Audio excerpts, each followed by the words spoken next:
This is a special episode that we have here for you today. Our guest is a longtime friend of Aarthi and mine, the one and only Lenny Rachitsky. Lenny is very interesting and dear to me because we actually had a very similar career path in a lot of ways. We both spent many, many years on the product management, product leadership path, just like Aarthi and me have. Lenny spent many years, kind of core product teams, most recently in the product world, leading large parts of Airbnb. But just like Aarthi and me, Lenny made sort of a shift, and for the last couple of years or so, he's built this amazing community of product managers, operators, people all over the tech and business world, and now has a thriving, maybe one of the most popular Substacks out there with over 350,000 subscribers, and now, in more recent months, one of the top podcasts in the technology category with Lenny's podcast. If you haven't subscribed, go subscribe that on every platform that you go listen to podcasts from. But I think Lenny is also a dear friend who I go to often for advice on anything from product to investing, but definitely when it comes to all things content creation. And this is going to be a fantastic episode. Lenny, thank you so much for coming on the show. Wow, you're very good at introductions. Thank you for having me. This is my pleasure. And thank you for all those nice things you just said. Just yesterday, I had a totally random person who I work with being like, for product, have you listened to this podcast called Lenny's Podcast? And I was like, yeah, I have. It's like, he's so good, isn't he? And there was this long 5-minute diatribe on, it made me smile because I feel like we were one of the OGs who kind of found your content, have seen your journey.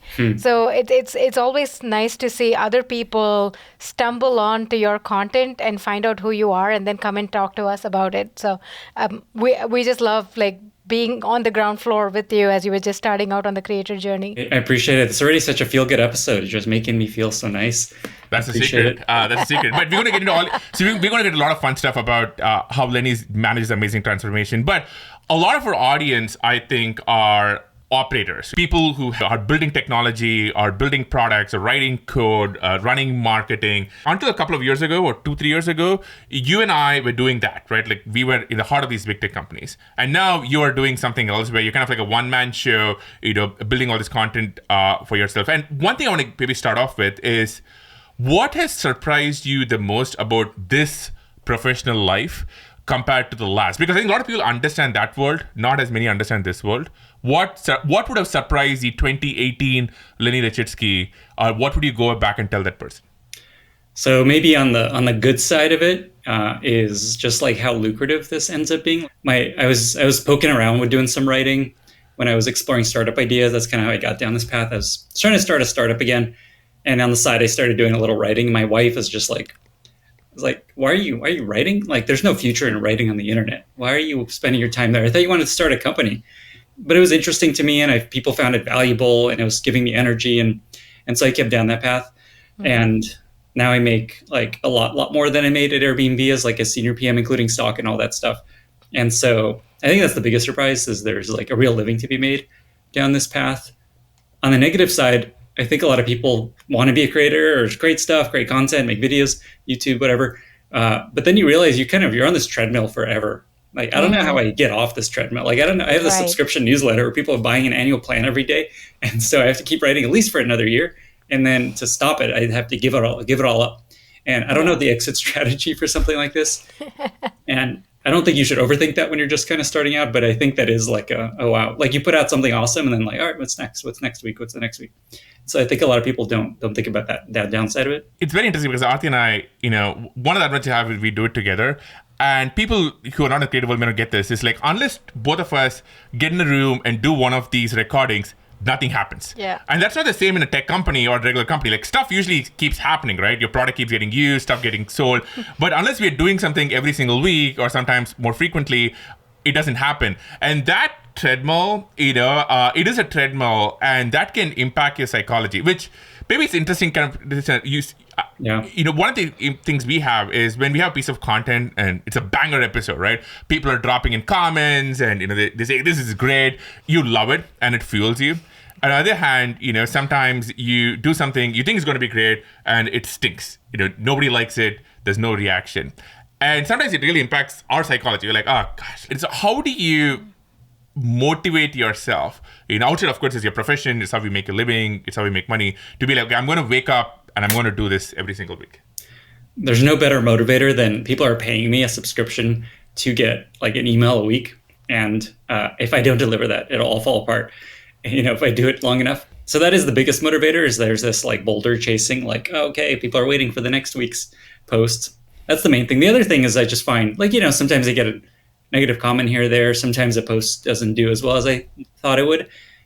Just doing it again is like, honestly, the biggest cure, because then the next week it's like, oh, that was great. Okay, we're back on track. Sometimes you ship a post and you're like, and it's not as good as you expect it to be. And then you're like, shit, maybe I don't have this anymore. Maybe maybe I've run out of steam. Maybe people are moving on. Maybe I'm over. But then you do another post and like, okay, it's fine. Forget it. Did you ever, starting out, have imposter syndrome at all? Oh, like 1000%. I still have it. There's so many smarter product people than I that have so much more experience. Sriram is an example. But for some reason, they either don't have the time to do what I'm doing, or they're not excited about doing what I'm doing. Like, so many more people can do what I do better, 100%. And so I constantly have that. And when I started, I was like, what do I know? Like, what do I have to teach people? What do I have to share? And if it was surprising to me that people found it useful, and that's kind of what kept me down that track of like, wow, people are finding this interesting. Okay, maybe I should just keep exploring. Maybe there's more I could share. So much imposter syndrome. Yes. We feel that all the time, but thank you. That was very kind of you. I don't think that's true. I think you're incredibly accomplished in the product world. I've had many conversations in product and investing with you, but it is true. I will disagree with you. I don't think a lot of those people could do what you do. They might have more different experiences. They might be more skilled in one or two things, but what you are doing, and hopefully I think some of us like me or some of the other creators are doing, is we are trying to be a trustworthy voice and channel. That's very different. I also think it's a little bit of a out-of-body experience almost, right? You're like kind of looking at like you as a product person, what you should be doing, but from that lens, but not really, in those, wearing those shoes. You're kind of like looking at it from like a third party and like trying to package your thinking and the frameworks that you're applying and how you're thinking about, I don't know, growth or onboarding or anything of that sort. And so it's a little bit like abstracted out. And I think that is the part that a lot of people can't just get right. If you talk to a lot of product people, shipping products, they kind of know what to do on a day-to-day basis, and sure, they like seek help on tools and toolkits and everything else. But what they can't do is to like articulate it from like a third-party perspective on what is the thing that you need to do from like a best practices standpoint, which I think is what kind of sets you apart. I think a big part of it, honestly, is just I have time to refine and edit and continue investing in research. Most people have a day job. They don't have the time that I have. I find there's a strong correlation between the time I put into something and how well it does. And so I think that's just like something people don't realize. If you have time to put into some piece of content, like a TikTok video, YouTube video, a newsletter, like you have an advantage over everyone else. So if you can create space to have that time, you're going to do better than most people. And so there's that simple piece that a lot of people overlook. Like, you don't need to necessarily be the smartest person if you just have a lot of time.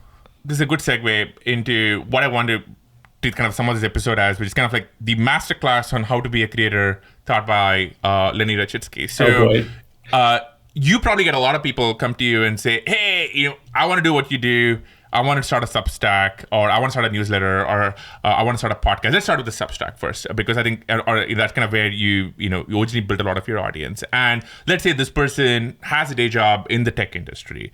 What is your advice for that person from sort of the very bare basics, and then we can get very tactical? The first thing I'll say is, especially for newsletter, there's never been a better time to start a newsletter. And it's never been easier to grow a newsletter, specifically because Substack has this crazy feature that changed the trajectory of my newsletter, where when you sign up for my newsletter, you are recommended other newsletters that I've selected. So I can recommend other newsletters. It sounds really basic and like, of course, like everyone's got something like that, but something crazy about it where now that one feature drives over 80% of my growth because many other newsletters recommend my newsletter. So it's driven like 100,000 subscribers, that one feature. I don't think anything like that's existed in newsletter world before. So if you can write something awesome that people are excited about and want to recommend, you can grow really quickly. Plus there's like Twitter and LinkedIn and places where people share content. So I think that's just one. Two is I'll just share, like, I've never really written anything before I started this newsletter, like online. Like it was the first time I was like, let me write things for people. So you don't need to have like some deep writing experience. I find that the content is the key. Just like focus on the content, not like, and insights, not like I am a great writer. Like I'm not a good writer. I just like, here's the answers. Forget, people write these long intros and like skip all that. Just like jump straight to it. Okay, so then coming back to your question, what would I do? One is I just like start. That's like obvious. You hear that all the time, but just like don't. Like Substack is free. Like the reason my newsletter is called Lenny's Newsletter, I had no plan to do this long term. It's just like, what is the default recommended name that for newsletter as I sign up for Substack? It's like Lenny's Newsletter. Okay, great. So don't like just start putting things out. Partly because one, it'll help you understand, do you enjoy this? What do you find interesting? Like, do you want to do this at all? So it'll give you a sense of this interesting to you. So I did it for 9 months every week. And that's what gave me the confidence that this is something I wanted to do. So that was really important to me. Like, do I want to do this? Because that treadmill we talked about. And then two is, are people finding it interesting? Like, does anyone care about what you're writing about? So starting gets you down that road. And I think the thing you want to find is that combination, like the Venn diagram of, I find it interesting and I want to spend a lot of time thinking and analyzing and processing and synthesizing and stuff. And are people finding it interesting? So that's an important thing. And then I'd say like if you come to the root of what drives success in newsletters and probably other piece of content is consistency and quality. A lot of people have great stuff and they write once a year. A lot of people have okay stuff, they write constantly, but it gets better. So like it all comes down to consistency and quality. And then a final point I'll make, and this is really important for creating a successful newsletter, is you got to figure out, and I know you're a huge fan of jobs to be done, Sriram. I know you love this stuff. For folks in audio, Lenny's being, let's just get wildly sarcastic on that front. But all right. Yeah, I like it. Okay, but it's actually an incredibly valuable framework for specifically creating content. I think it's really important. You got to figure out who is this for and what job are you doing for them. And I think there's like 5 or 6 buckets I figured out, at least for newsletters, that you have to be in. Either help people stay informed and just like sound smarter dinner parties kind of bucket. So there's like Noah Smith and like Free Press with Barry Weiss and The Platformer. They just like keep you informed of what's happening in the world. So that's a bucket. There's like help me make money. Like a job is help me make money in the world. So it's like investing advice and Bitcoin, stuff like that. There's a bucket of entertain me. So like comics and comedians and things like that. There's a bucket that I'm in and maybe you're in, and this is something we could talk about, is like help me be better at my work.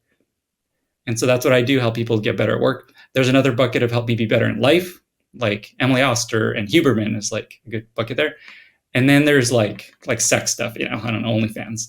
That's a bucket you could be in. So I think you have to like fit in one of these buckets and do a really good job, like be one of the best at this job you're doing for someone. But there's a lot to unpack there. By the way, I would start with the part on just getting started. A lot of people, come to me for advice and they say, how do I do some version of content? And I usually say like, I give everyone this advice, and which is just do something every single day. Put out some piece of content on any platform. Doesn't really matter. It can be a tweet, can be an email, can be Instagram, can be video is probably a bit harder. Literally anything, but you have to do it every single day, because if we do it for a few weeks, you will learn the feedback loop. You will learn what works for you, and you will learn who your audience is. You'd be surprised, and I would tell them, most people who ask me this never actually wind up doing this because they do stop. What is your recommendation for people who listen to you and they go, look, I understand. I need to figure out who my audience is. I need to figure out what I want to say, but I'm looking at this blank text box and I have all this fear. I'm like, who am I to talk about this? I don't know what to say. Am I going to look like an idiot? How are my peers judging me? What will my manager think of me? And how do I compete with a Lenny who has like 10,000 subscribers if I don't know anything? So for somebody who's maybe just getting started for the first 1 or 2 weeks, what is something that kind of gets them off the starting block? So one thing I'll say is for newsletters, I don't think you have to do it every day. I think that'd be probably a mistake because you have to like think and process. I could see for like YouTube and TikToks why you may just want to create something every day. So I'd say if you're writing a newsletter, I do like once a week, just create something once a week. 2 is if like, it's like harder if you're a known person because then people will actually judge you and it'll reflect on your brand. But most people, no one knows you and no one cares about anything. Like the default is they will completely ignore everything you're doing and don't overthink like how much people will remember. They're just going to immediately forget you did anything. So don't fear anyone judging you. Also, what I did is I positioned it as, I'm just going to run an experiment. I'm going to write something once a week. Check it out if you want to check it out. And if you keep the stakes really low, people just kind of know, and they're just like, all right, cool, he's just trying stuff. And you'll start to get a sense of what people are interested in and not interested in. Just know I had a lot of imposter syndrome. I also didn't know if anyone would care about this thing. And it was surprising how much people valued very basic things that I was just like, of course, okay, everyone has like templates for one pagers. So I'm just going to share what I do. And they're like, that's like my third most popular post ever. Just like a template. So I think you'll be surprised. One thing I think you did really well you should not have any imposter syndrome, but you started off with things you are obviously expert at yourself. Which I think everyone is. Like, everyone is listening to this who has spent, like, say, 5-10 years in a role. You do something really, really well. It can even be as simple as how do you run a meeting, or how do you put together a basic launch plan, whatever it is. And then you start there on essentially a grounded foundation, one where you feel comfortable, where you're like, well, if I want to talk about this, I'm not going to look like a total idiot just because I've done this for a few times. And then you expand out of that and you bring in people. Like, for example, I see you bring in people and you're obviously amazing at it, but it's not necessarily something you worked at, but it doesn't really matter because you've built up this confidence and audience. And do you think that's a pattern other people could follow? That's a really good question. Let me add to my previous answer, because I realize what you're asking there, and there's more I could add. So if you're trying to figure out what to write about, what I would start is, what just like wants to get out of your head that you don't want to forget? That's just like, I have this thought and I just don't want to forget it, and just like wants to get out of my head. So pay attention to that. And then pay attention to what people often ask you for advice about, and just write it in a place, and then you could send people that thing. So that's what I did initially, is just like, what do I want to remember? It's also like, what do you want to better understand? There's this quote that I'm sure you've heard a million times that, like, I don't know what I know until I've written it down. A lot of times writing allows you to crystallize it for real, and you're like, okay, I see how this works now. So think about, like, what do you want to actually like crystallize and not forget? So that's actually what I did initially. And then to answer the question you just asked, basically I just like run out of stuff that I know myself that I could just answer. Like, I wish I just had all the answers. I'm like, here's the answer to what is great retention. Here's how you grow a business from 0 to 1 million. Like, I wish I had the answer, but I don't. So I run out of stuff. And so I'd get to like, okay, let me just do a bunch of research on your behalf. How did the top, the best consumer apps grow? Let me go find the founders and ask them. There's a lot of opportunity just to like do primary research on behalf of people, and they'll pay for that. Like, it's like $150 a year for like me spending hundreds and thousands of hours doing all of this research for you about how to build a company and build product. Like, it's such good value. And obviously people are going to be interested because like they're dealing with the same problems. So that's the reason. Who is your audience as you think about it? Is it like what age range? What's the profile of like a typical Lenny audience? It's pretty simple. It's product managers, like mid to junior level. Also some, heads of product and senior folks, but I focus on like mid-level product managers and growth team lead types. And then the adjacent is like founders and other functions that work with product, like designers and data scientists and researchers. And then it kind of trickles out from there, like marketing people and VCs and things like that. So I think something I've learned is you want to find a niche and something focused. So people know, like, oh, for this problem, I'll go to Lenny's newsletter. For this problem, I'll go to Sriram's Observer. What was it called? The thing that you wrote about? The Observer Effect, sadly. Observer yes. Effect, yeah. Yeah, put on hibernation. We'll see. Someday we'll be brought back. We'll see. It was great. But you don't want to get too focused. So like if I was just product management, I'd be so bored if all I wrote about is product management all day. It's so boring. So I found that it was important to have like a slightly larger Venn diagram combination of topics that are related enough, but give me opportunity to write about different things. One thing I've seen you do, which you just referred to, which I think is actually a great tip for anybody starting a new job, is to go do a research and map out a space. For example, two of your favorite posts of mine are the one where you talk about how every company got their first 1,000 or so users. It's a fantastic post, and I often tell new employees at a company, if you want to just win internal credibility, go out and map out a space, right? And put out the canonical doc. And now your blog post, for example, which I'm sure took a ton of effort, a lot of it content's not out there in public, is now the canonical place that people can go to, and then you win credibility and audience as a result. So, which is interesting, it's very profound, because I don't think you knew probably some of that, you may not know some of that, but you aggregate it. And the act of aggregating intelligence and knowledge is super useful. And I think it's a great way to get over imposter syndrome. Yeah, I think that's always the thing you can do, is just aggregate and summarize and like simplify a concept. But I think the real stuff that does well is something that adds something totally new to the conversation that hasn't been shared before.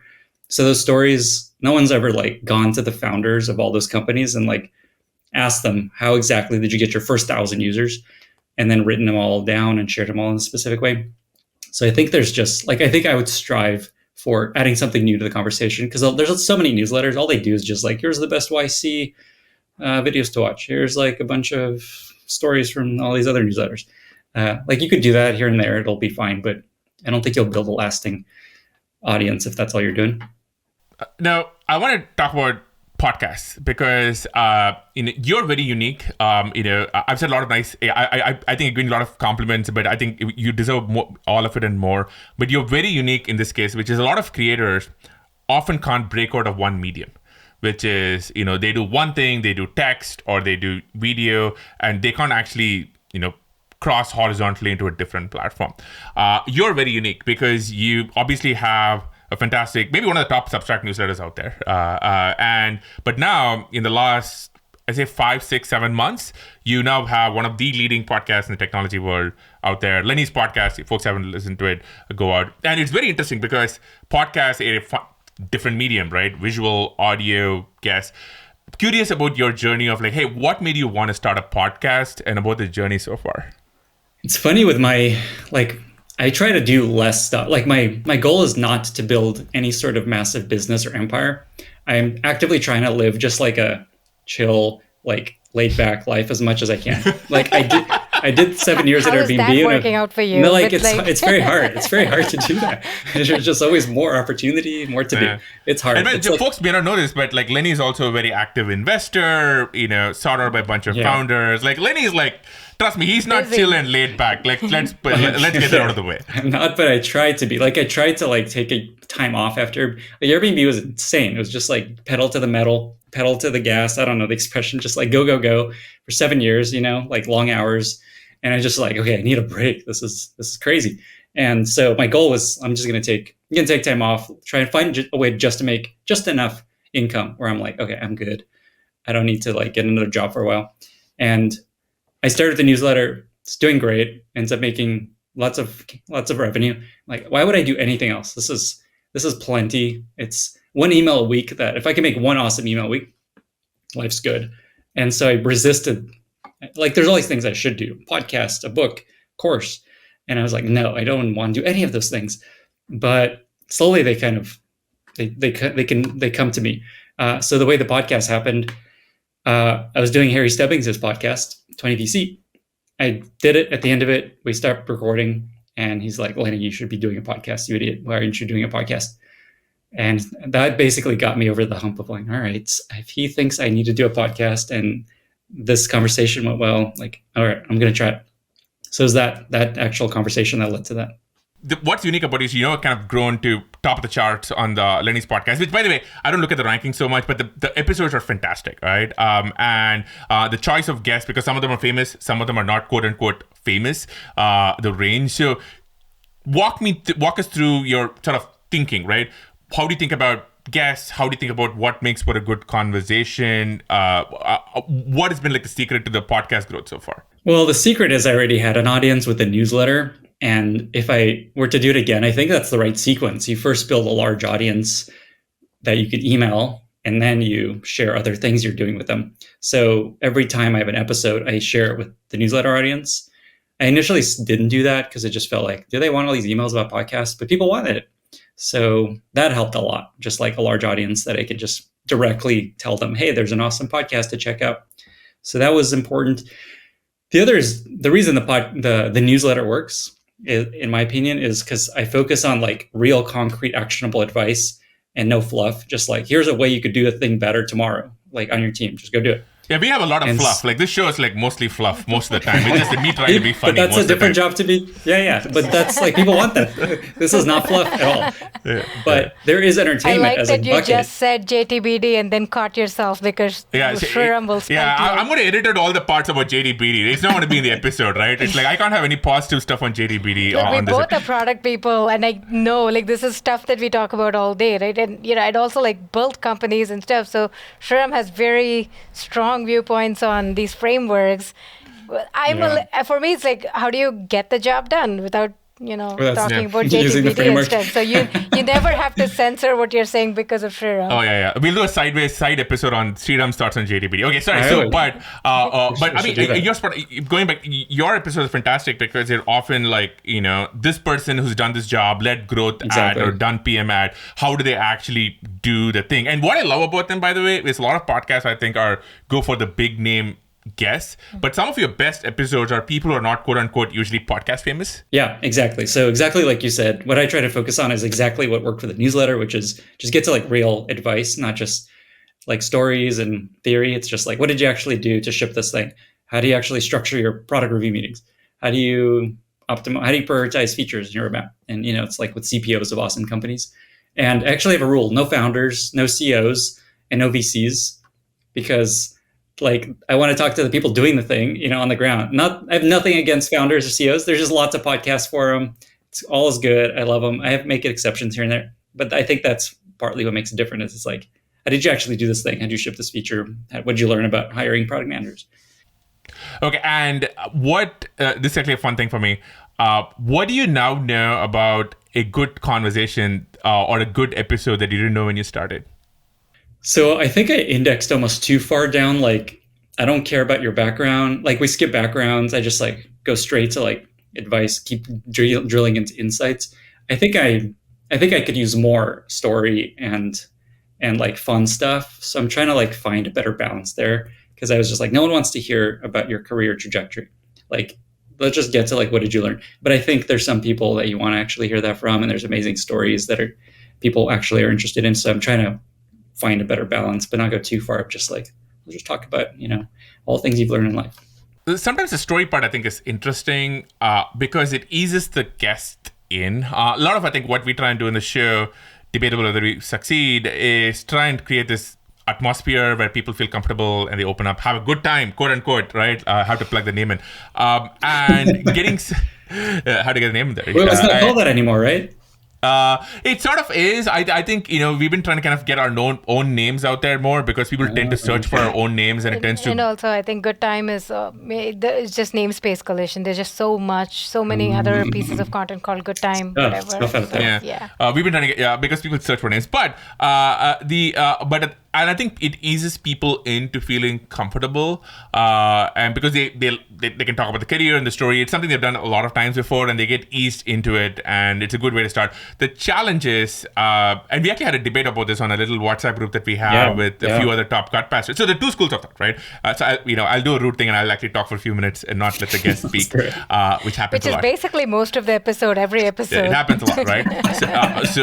So the two schools of thought. Like, one school of thought is you ask somebody for their origin story at the beginning of the episode, and you kind of hear everything, and because you're genuinely interested in that person's story, and you have to be genuinely interested, and it really eases them, they get them comfortable.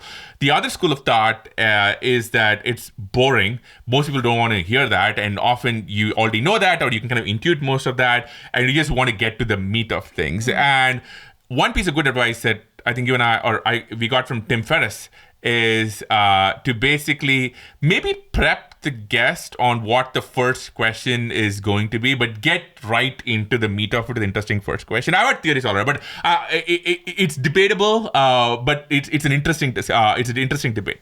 I find that they can be warmed in pretty quickly with just like an interesting question that has nothing to do with their background. And I do give them a heads up of what I'm going to talk about. But I think also my guests are not like famous people, and so people don't care that much about their background and origin story. It's like, I'm not interviewing Elon Musk. I'm just like, product manager. And they're like, all right, tell me what I can learn from you.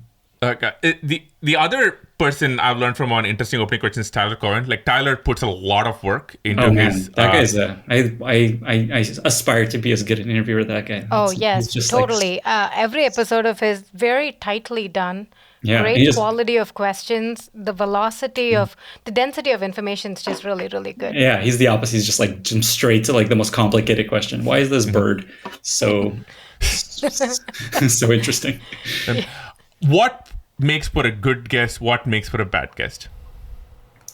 I think the core of it is, do they actually have concrete advice to share based on the real world experience and not just like theory and just like nice things that they think are going to sound good. So it's usually someone that's actually done the thing for many, many years that can talk about it in an articulate way versus like they, tweet really interesting things and there's no substance to it. And sometimes you don't know until you talk to the guest on the podcast. And I'm like, okay, I see. Let's see if we can make something great out of this. Okay. And do you know right off the bat, like how long does it take for you to be like, oh, this is going to be a struggle versus like 10 minutes? Like I'd say 10 minutes. But I find there's always something interesting. It just doesn't go as deep as I would hope. And it's like, all right, this is good. Let's go for what it is. Sheryl Sandberg, when we were at Facebook, she once told a story about going on Jon Stewart, where Jon Stewart, the way you could tell whether he liked a guest or not is whether he had them on after the commercial break.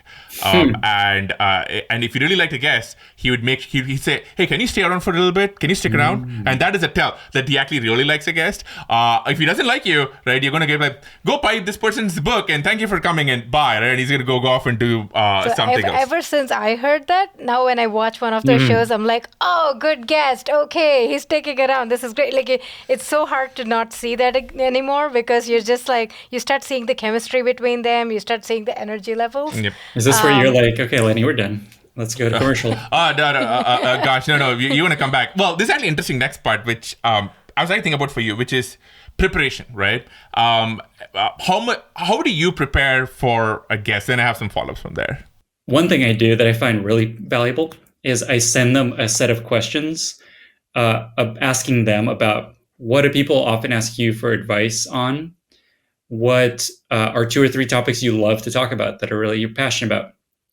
Do you have any fun stories from your career? A few things like that. And so it's like 5 bullet points that bring up topics that I would know to ask them about. Because, again, these people, there's no way you can learn what these people are going to share because they're like, they haven't written anything online. They don't go to podcasts. So a lot of it, so that's partly comes from me asking these pointed questions.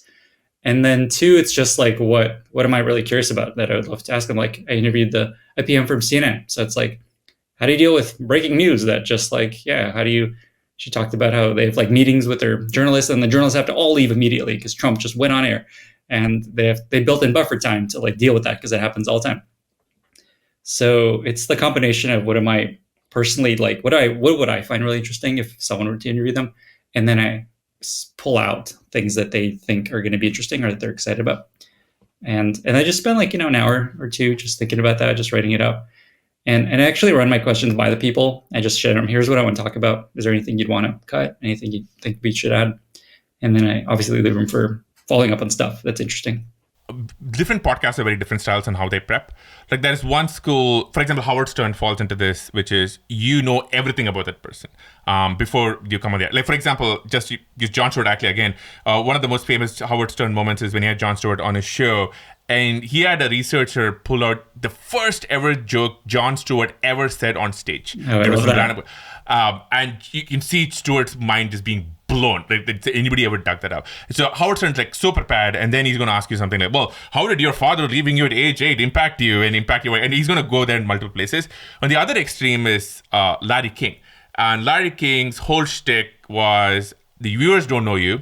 So I'm going to be the random Joe on the street. Be like, who are you? Why do we care about you? And just go from there. So you're an actor? What movies did you act in? And it's funny. And they have to like kind of come to this being fully prepared that nobody knows who they are and just talk up to it. And his skill set was being able to channel the audience who also doesn't know. There's also another interesting dimension to this, which is I used to be very much in the incredibly well-prepared mode. Well, debatable. Aarthi would say I'm very lazy, but I would try and like know everything about the person. But sometimes when I did that, what I found was that I almost had like a reel in my head of how I wanted the episode to go. And when somebody was speaking, I would just be waiting for them to finish because I knew, I had to get this story, I had to get that bit. And that was great often because people, when you have Elon on, you want to hear, at the time about Tesla and SpaceX and Twitter or whatever, and you want to give them the big hits, right? And I love that you actually had Elon on. That's like funny that you use that example, in the Clubhouse days. Well, it's more like, if you go see, a band, right? Like if you want to see their hits, right? You want them to actually play their greatest hits. You don't want all new material. But some of our best episodes are the ones where we've been a little more unprepared, because then you are just exploring and you have more room for serendipity. So I don't know what the right answer is. And it really opens up on their side too, especially if they're like really famous. They're, one of my favorite episodes is this music director from India, and he's like, childhood hero for us, same city that we grew up in, and we're very nervous going into this, right? But he's done tens of thousands of these interviews, so he's sitting there, he's probably expecting the greatest hits set of questions, and we start, we come in from like, no, we really want to understand this one thing and this other thing. And it's all about like technology and role of tech in music. And he starts talking about this AI course that he took in MIT. And it's just takes the conversation in a really, really interesting place. And you can see him just sit up being like, oh, this is not one of those usual interviews that I'm doing, like where I have to talk about this movie, this Oscar that I won, and so on. It's going to be very interesting. And I like seeing that reaction from the guest where they seem more committed and more engaged and just want to like be there and make sure that we are all they're having a good time about it. This is great advice. I'm learning from you too. Oh man, I like this. Trust me, what you do works, and arguably a lot better than what our stuff does. Maybe that's an interesting segue, which is you obviously have an inbuilt community, which helps. With your podcast has grown way beyond that, and you're multiple platforms. You're obviously all the audio platforms, but also on YouTube. Kind of curious to, outside of your existing community, what are interesting audience growth mechanisms, levers that you have found, especially which are platform specific? I wish I was like, here you go. Well, 3 ways to grow your podcast now. It's all so far been just doing it again and again, and it just grows over time, assuming it's good. Having a few guests that people loved, like the CPO of Figma was like a really important episode that helped the podcast grow a lot. And then this guy, Matt Mashari, who's this coach to all these fancy CEOs. So that episode helped to grow. So I think it comes back to quality and consistency. Like I said, doing it a bunch, having a few like killer guests. But even those guys, like no one knows them really. Like they're not like, oh my God, Matt Mashari, like some people, but that wasn't like, oh, I need to listen to this. It just was really interesting to people. So there's that. And then the newsletter was, I think, the biggest piece. Nothing else has made a big dent as far as I can tell. YouTube, what's interesting about YouTube and TikTok, like similar to what I talked about with the podcast, I didn't want to do any of those things because I'm like, I don't need more work. This is enough work, this freaking podcast. I don't want to make videos and TikToks. But my producer that I work with for the podcast, like, you need to do YouTube. You need to do it. And so I'm like, all right, let's do it. And then I found this guy to do TikTok clips from the YouTube videos. So it's not actually more work. So it's interesting about those. I don't know what you find. They don't drive any growth through the podcast, but they grow them. They're like their own thing. They're just growing an audience on those platforms. And that's probably useful for some, but it doesn't drive like growth of downloads as far as I can tell. Somewhat similar for us. I do think our approach has been, we just want to be on every platform. Like, we if you want to get your fix of the Aarthi and Sriram show, we want to be very platform agnostic. That's a very broad level. But more practically, I think every platform has, I don't want to get too Marshall McLuhan, but like, the medium is the message. And so every platform has sort of a native format and a vibe to it.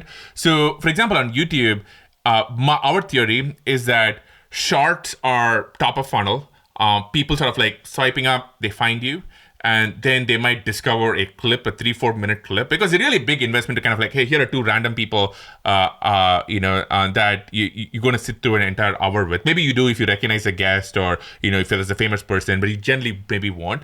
But then you see a clip or something, and then you start watching the episode, and then you become a retained customer, right? No, actually, I think Oh, it's a you little disagree?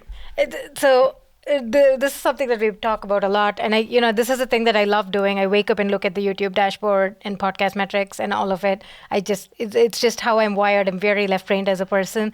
Like the way I look at it, I think there is this contextual creator, as Gary Vee calls it, right? Like every platform, you have to know the context and create in that format and that audience. And a lot of YouTube folks come to us because of the episodes that we have around advice, around doing something better, that kind of thing. It's a little bit more psychological, emotional. And we see a lot of those folks. And Sriram is right in the sense Shorts is top of funnel, but Shorts drive subs. The people once they've subscribed, those are the people who stick around for like the hour and a half, 2-hour episodes, which are such a big commitment. Like, when was the last time you spent 90 minutes watching a YouTube video? It just doesn't happen. So that's almost like a rare phenomenon where they're like super fans and they're really committed and they just want to like get value from this episode. What we didn't realize then was a lot of those folks, who are interested in these like long form, are really podcast listeners. And we never catered to those folks at all. Like we just kind of thought podcast is like the YouTube video minus the video, just throw it in there and that's it. And now we are being a little bit more deliberate because we're starting to see podcast growth where like we often, like every once in a while people would like leave comments being like, you are the episode that I listen to when I go for a run. Mm-hmm. And it's become a part of their habit. And those are less about like the learning, self-help, that kind of thing. And for them, it is more like, we want to know who these two are and what conversations they are having. And it's more about personality-driven content more than anything. So it's very different per platform. Yeah, I think I found similar. There's just different people have different ways they want to consume content. Like some people just watch it on YouTube. Some people want to listen. Some people want to read a newsletter. That's the main thing I found. It's like, your stuff's never going to reach them unless you go into the medium that they're excited about and there's like natural to them. There's definitely a phenomenon though, I think, where on video, people just get to know you a little bit better because there's just a definite, people can read your body language, your vibe. They just know you a little bit better, which doesn't purely happen on audio, or it just maybe takes longer. Yeah, I will say once I launched, like the newsletter was like, big deal. People loved it. It was like sharing. It was like, it's a big newsletter. But I feel like going podcast and video took like me to a different level. Like people see me as more fancy. I don't know. It's just like started spreading more after the podcast. There's something about the voice, I think, and the video that changes. So basically, your wife was right all along. This is your startup. You've basically been working on this startup all along. She's gonna like hearing that. I like that.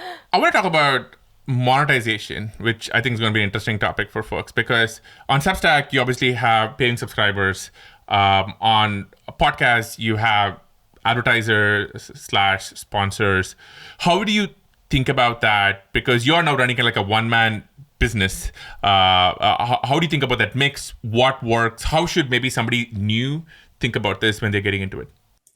Yeah, it's a one-man business. Plus, I have a number of contractors that help with various elements of it, just to kind of put that out there. So I guess one question people have is, should I go ads or should I go subscription? I think there's pros and cons to both. I'm really happy I went subscription route with the newsletter. It's just like, you don't have to think about it. You just write awesome stuff. People pay for it and just money comes in. You don't have to like hunt for advertisers. You don't have to coordinate all that stuff and come up with ads and that kind of stuff. So I think there's a lot of value and this kind of is actually an important point. Why I think Substack has done well and why everyone's on Substack is all you have to do once you're on Substack is write awesome stuff and everything else is taken care of. And I find any time I spend not on writing awesome content is wasted time. It doesn't lead to anything. Like growth experiments don't do anything. Administrating backend settings and hosting, like waste of time. So the more time you can create for yourself to just write awesome things, the more successful you'll be. So this comes back to you have an advantage if you have more time. There's like a correlation between time and the success of something. So that's why Substack it's like such a simple concept, just a blog and a newsletter and some payment stuff, but it unlocked, all I'm gonna do is write and they take care of everything else. So coming back, subscription, for me, I thought it was a good idea just because all it allowed me to do is write. But there's also a benefit doing both things if you can do like one revenue stream of subscription and then also ads. Like that's kind of cool. In case one dries up, in case like ad deals start, plummeting, I just have the subscription thing. People start unsubscribing, I have ads. So there's benefit there. On the ad side, what works? Because the world of advertising, I mean, we've worked in the world of advertising, but I think what you're doing is very unique because, again, you're sort of one person handling a lot of these by yourself. How are you finding advertisers? How do they find you? How do you think about the right experience for an ad in your episodes? How do you think about all that? So I think like the core of it is if you have an audience and if the audience is valued to people, they're going to come to and try to advertise in your thing. So my audience turns out they're very valuable. They're tech employees at big companies and they have budgets and large LTVs. And so companies want to convince them to use their products. And so a lot of my ads are just inbound companies. I have a form at the bottom. I have a link at the bottom of my show notes. Like if you want to advertise, email me here. So a lot of it is inbound. I also have a list of like, here's the companies I think would be a great fit for my podcast as advertisers, which are basically B2B SaaS companies. And so I also do some outreach, trying to get to the person at the company and just say, hey, here's my podcast. Here's who's listening. Do you want to talk about ads? So it's a combination of inbound, outbound. It's mostly inbound. Yeah, well, that's a good spot to be. It's a good place to be. I think it's money well spent for folks who are spending the money on your show. Here. There we go. Right. I'm going to clip that and put that in front. Like, go spend money on Lenny's show after you subscribe to it. It's a win-win. Where does this go from here? Because I look at folks like, say, Tim Ferriss, Huberman, Lex, what they've done. Let's play this out 4 or 5 years from now. What does the Lenny cinematic universe or the Lenny media universe look like? So I come back to like I don't want more work. I'm trying to like keep it chill, and so I have no future plan beyond. Like I'm not trying to build an empire of content, and I kind of just follow pull and what seems to be working, what I get excited about. So at this point, there's no further. Maybe there's a book at some point. That's like the one thing in the back of my mind, but it's so a much Netflix work. show on building product. Absolutely not. I just like that's not. I would be so bad at that. Like even doing the podcast is like I have to push myself to like do this stuff. Like I'm so much more comfortable just sitting behind a laptop and typing and thinking and editing. So there's no future plan. The two things I think about are, is there a way I don't have to do all the writing myself? And is there like people I can find that can, take on some of this work? Maybe there's verticals I can add at some point. Like it feels like there's an opportunity for a sales version of what I do. There's a version of engineering version of what I do. Like maybe those sorts of things in the future. And then what is the exit path for this? Like, do I have to do this for the rest of my life? I don't know, maybe, but that'd be cool if I didn't. And so I think about just what is an exit path for this life at some point. There's going to be no exit. There's going to be no exit. Tell you that. Lenny, you're going to be delivering fantastic content forever. But it's actually a good question, which is, who are people maybe outside of the tech VC content universe who you look at and be like, oh, that person doing a fantastic job on the content business, and I want to learn, steal, or there's some facet of what they do which is really interesting. Okay, so one person that comes to mind is Noah Smith. If you follow him at all on Substack, No Opinions, like him and Tyler Cohen or Cowan, I don't know how to say his last name. I just feel like every time I read their stuff, I'm just like smarter. I just learn so much, and they're so good at crystallizing really important concepts and also just highlight things I had no idea about. So those two guys is just like incredible. I also like how optimistic they are. They paint a future that is, it's you want to live in that future. Yeah, I was just tweeting that. I just feel like every time I read Noah Smith, I feel better about the world. Like, wow, okay, maybe it's not as bad as we think. Emily Oster, I love. So we're having a kid. I haven't shared this anywhere, actually. It's a scoop. We're having a kid in June. Oh my goodness. Wow, congrats. Congratulations. Congrats. Thank you. Breaking news. This is going to be the clip. Congratulations. That's awesome. That is amazing. Congratulations. Thanks, you just did a Rihanna Super Bowl halftime show to reveal on us. That's right. I'll bring my wife in to show bump. Emily Oster, if you don't know her, she writes, this data-driven parenting advice. So she does a killer job, and she has a newsletter on Substack too. So that I love, So maybe I'll leave it there. I fear leaving off awesome people. We will kind of wrap a lot of our guests with this kind of question, which is, I know that you don't think about the future. You're just kind of taking every day as it comes and just trying to have fun. But let us say you fast forward a few decades or many decades, and you're looking back upon this time in your professional career, your life. what would you want your legacy? What would you want to look back upon this time? And maybe it's a few years, maybe it's several decades, and say like, well, I did that, and it resulted in this.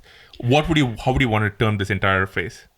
What a fun question. So the way I think about what I do, and people often ask me, are you going to run out of ideas? Are you ever going to run out of things to write about? The way I think about what I do is there's this like puzzle piece of all startup questions and challenges that founders face and product builders face.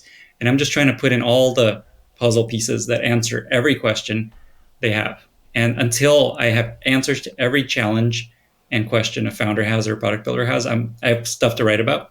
And so if your question is, what would I love to think back on, and here's what I've accomplished, it'd be to complete this puzzle of answering every question that a founder might have in some way, at least, so that more companies are built, more technology is moved forward. There's less stress, less hardship in the startup building process. And so that's kind of the journey I'm on. I think I've got a lifetime of writing and content creation to get there. Well, Lenny, knowing just you for a few years and seeing what you've done, I think you're going to come pretty close to doing that. And I don't think you're going to give up anytime soon. I don't think you're going to get burned any simpler. And I think the reason we said, all right, I said there's going to be no exit for you is just that, right? Like, I think the content you put out there is so valuable. There are lots of people who are positively impacted by it. Organizations are impacted by it. And I just don't think there is an end to it. Like, you're just under pressure now to just keep at it because I know. You're demonstrably moving the needle for all of these people and companies. So I think it's a good thing. It's also the most meaningful work of my life. Like, I can't imagine doing anything more meaningful because, one, to your point, I'm actually helping people. Two, I'm learning a lot and have the opportunity to learn and get paid to learn and share. And, just get like pings every day from people about how much something I wrote was helpful to them. And I don't know how you beat that. So I'm really thankful that this path has worked out. That's a real fuel when you hear that from somebody. But Lenny, I'm such a fan. Folks, if you haven't already made up your mind, go subscribe and follow Lenny's newsletter and his podcast, which I highly, highly recommend. Lenny, you're such a delight, such a friend. Thank you so much for doing this. And, I know you're going to be doing this for many, many more years to come. And, I'm just so happy for you. Really appreciate you all having me. And thank you.